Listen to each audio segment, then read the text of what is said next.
What's going on, everyone? Today we're back at it, and we're delving into a topic that has the FPV community completely divided. Naturally, everyone who is now tearing around with an Avata 2 is asking the same thing once DJI released VA360. Is 8K 360 just another spec sheet flex, or is it really time to upgrade? If you have been following us for some time, you are aware that we adore the cinematic flow of the Avata 2. However, this updated 360 version is more than just a minor tweak. The way we think about capturing a flight has fundamentally changed. In order to determine whether the additional weight and the fly now, frame later methodology genuinely result in better video for your channel, we have been testing both of these, comparing everything from the sensor science to the post-production headache. Dedicated FPV purism and complete creative immersion are at odds. To allow you to view the most recent bundles, let's dive into the specifics for the time being. If you haven't already, subscribe. Then let's get started.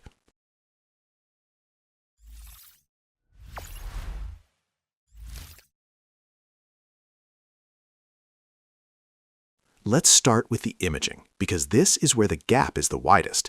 The Avata 2 is rocking a single 1.13-inch sensor that's great for what it is. Clean 4K at 60 FPS or 100 FPS slow-mo. But the Avata 360 is playing a completely different game. It's carrying two new generation 1.11-inch square CMOS sensors. When you're in 360 mode, each of those sensors provides an imaging area equivalent to a 1-inch chip.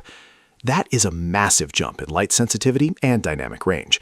We're talking 13.5 stops. This allows the Avata 360 to pull off native 8K 360-degree HDR video. Now, I've said this before, 8K 360 isn't just about big numbers.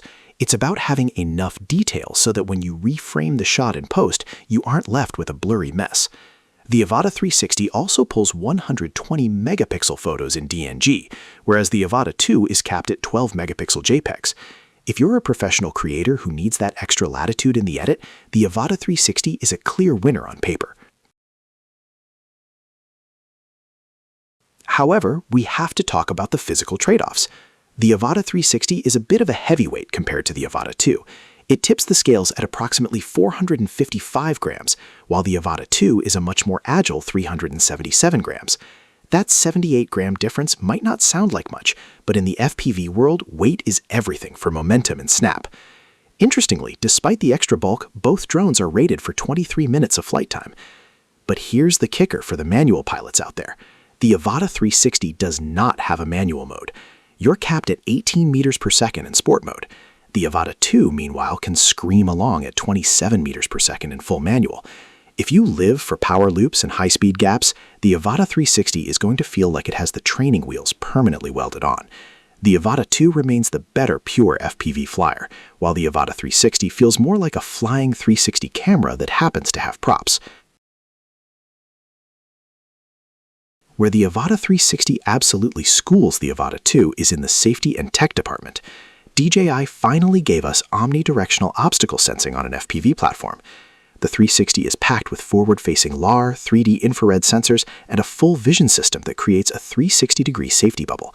The Avata 2 only has downward and backward sensors, meaning if you're strafing sideways into a tree, you're on your own. Now, for seasoned pilots, this might not matter, but for creators trying to get complex shots in tight spaces, that LAR-assisted sensing is a huge safety net. Plus, the Avata 360 features a rotating camera. You can switch from 360 mode to a single lens mode that mimics the traditional Lotta style, shooting 4K at 60 FPS. It's like having two drones in one, which is a huge advantage for versatility. We also need to look at the transmission and control methods. The Avata 360 has been upgraded to the O4 Plus system, which stretches the FCC range to 20 kilometers compared to the 13 kilometers on the Avata 2's standard O4.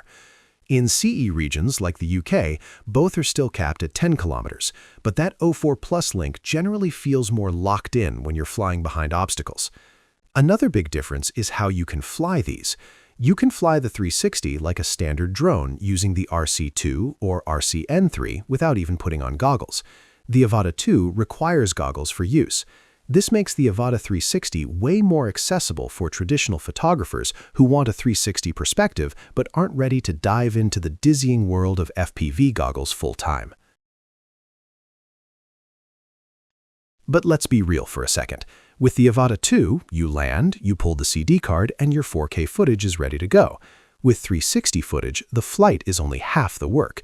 You have to reframe, deal with massive 8K files, and manage the stitching. DJI has done a great job with the DJI Fly and DJI Studio apps, adding one-tap camera movements and Premiere plugins, but it's still an extra layer of complexity. If you don't enjoy spending hours in the editing suite finding the shot, the 360 experience might frustrate you more than it inspires you.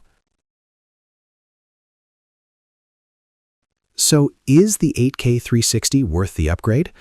In our opinion, if you are a content creator who needs that impossible 360 perspective, infinite rotation, invisible drone effects, and the ability to capture everything in one pass, then yes, the DJI Avata 360 is a powerhouse tool that justifies its weight and price.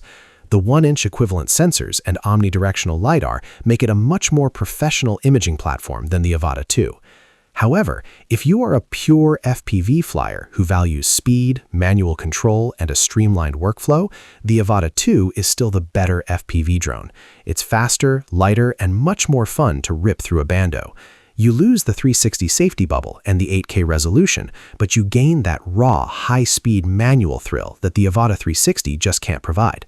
So that's the breakdown. One is a creative Swiss Army knife, the other is a dedicated FPV scalpel. If you have any questions about the 8K stitching or how the LiDAR handles low light, drop a comment down below. Make sure to hit that like button and subscribe to the channel for more head-to-head gear battles. Other than that, we hope you all have a simple day. Peace.